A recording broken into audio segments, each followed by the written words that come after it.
You know, I always thought it was so special, the way you smiled at me. That final night at a dirty, germy pizza restaurant, the way you smiled at me and said how you loved the way I laughed. Me, my perverted teenage boy-esque laugh. You loved how I smiled, and in that dirty, germy pizza restaurant with that one nervous statement, that night was made perfect, squeaky clean. As you hugged me goodbye in an unfamiliar city, I felt a familiar feeling of belonging, as if your arms were made to wrap around me.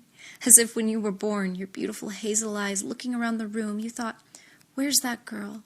The girl with the small nose and freckles that scatter on her face like ants, and the straight hair and ears that refuse to hide under it. Where's that girl?" Your arms wrapped around me like a cocoon, and I floated through the rest of the night like a butterfly.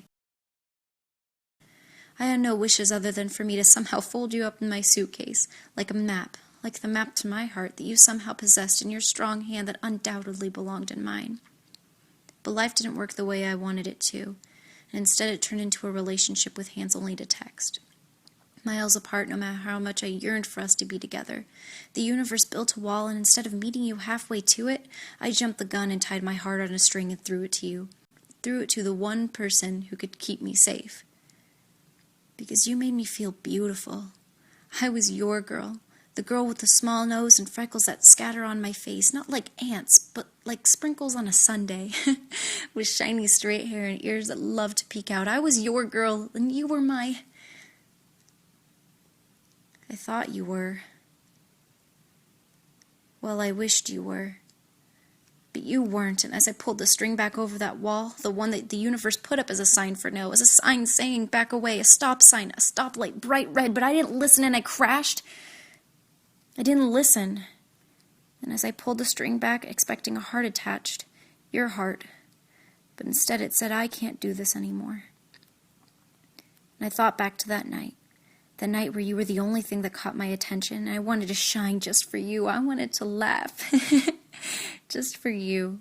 With my weird, perverted teenage boy-esque laugh and your smile that completely lifted my expectations as high as an eager student's hand in a classroom. I wish I could say I was over it. I wish I didn't want to rip out all my old journal entries and show them to you wrinkled in my hands, with old pencil smudges and tear stains, and show you all the scars you caused me and how they refused to heal, but you refused to listen. So I'll have to accept a tear-stained pillow and not a kiss on the lips. But one day, if that wall is torn down, and I'm able to run to you with all my might and get my heart back, I still want you to throw it to me, tied on a string, because you refuse to listen, and I refuse to care for the both of us.